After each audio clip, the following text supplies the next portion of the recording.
I believe that in these times of turmoil, of chaos, as you said, it is more important than ever to try and raise our heads above the confusion of the day, to analyze where we are, even if sometimes it doesn't happen to be a very good place, but to be aware of the reality around us and to think about where to go next and how to get there, most importantly.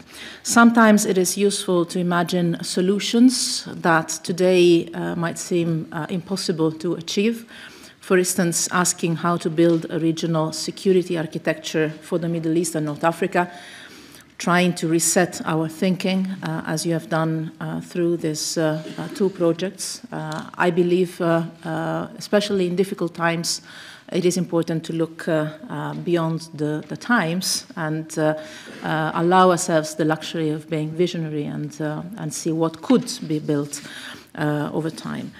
The Mediterranean, the Middle East, and North Africa are somehow, I believe, at a crossroads, and here I would be interested in hearing your views. It is a very difficult context. I understand you have been discussing this at length.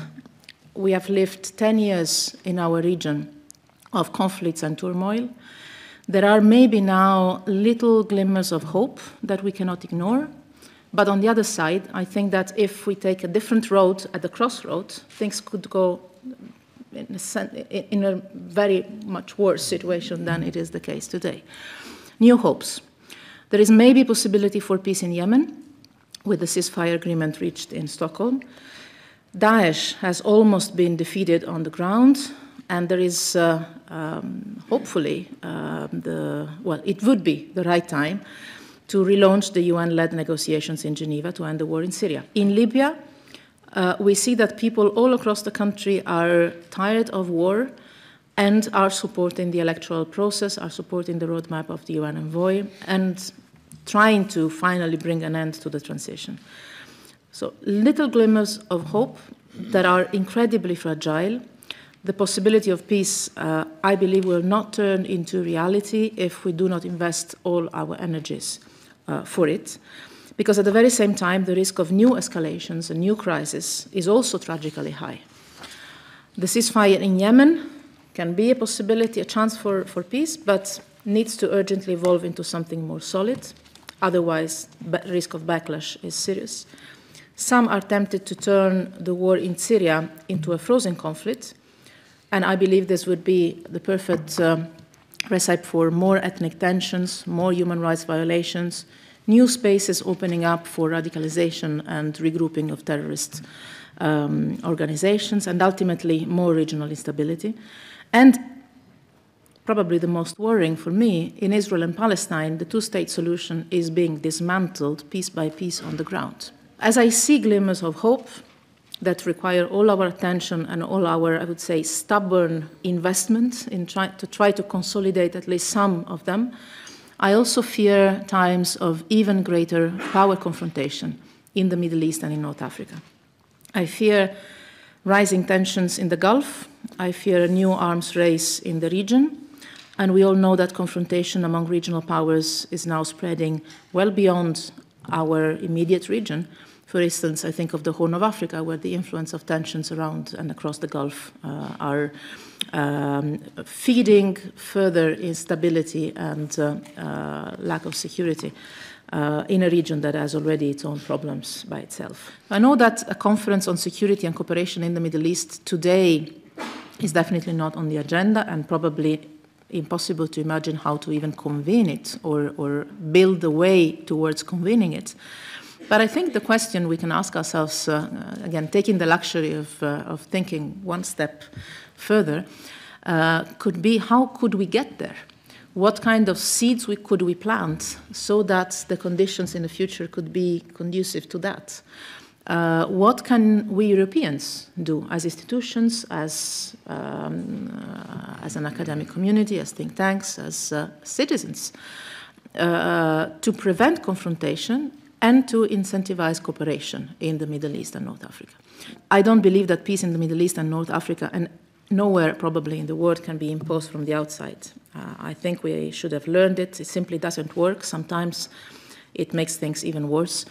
But we have a duty to think about a potential contribution we can give to building a more cooperative dynamic in the region. Europe needs to continue to engage, stubbornly, I would say, even when things get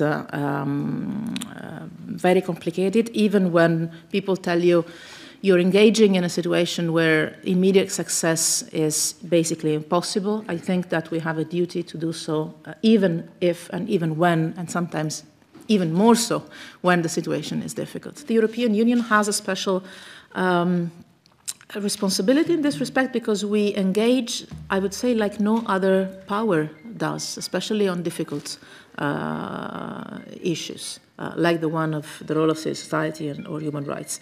If you think of the work we do to support civil society in our region or to advocate for the abolition of the death penalty, you see the European Union as the actor, the player that engages more than anyone else and more than ever in the region.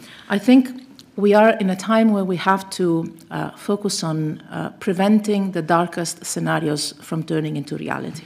And I think we must prevent the collapse of certain situations. So, for instance, we might not get to a two-state solution by the 1st of November. And that was my first visit.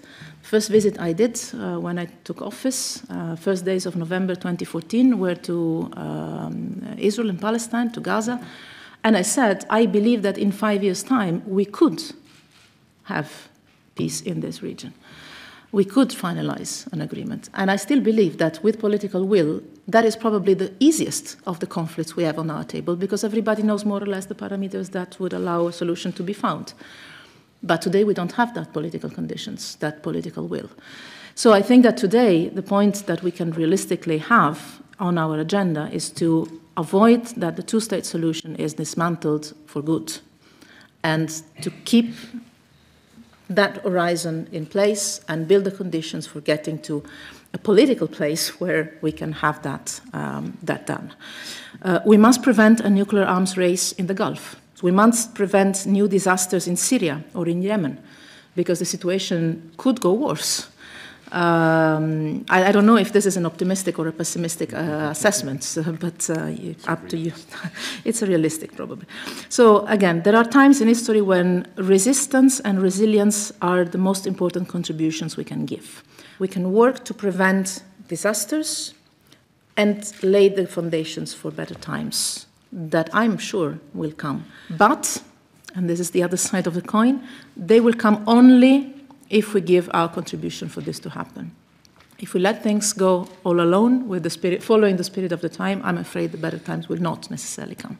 The positive side is that I'm convinced they will come, but it requires a bit of work from our side collectively. So I think we have to take all opportunities. We have to invest in cooperation, as we Europeans have done in these last 60 years, and make it grow so that tomorrow can be better than today, also in the Middle East and North Africa. Thank you very much. Thank you very much.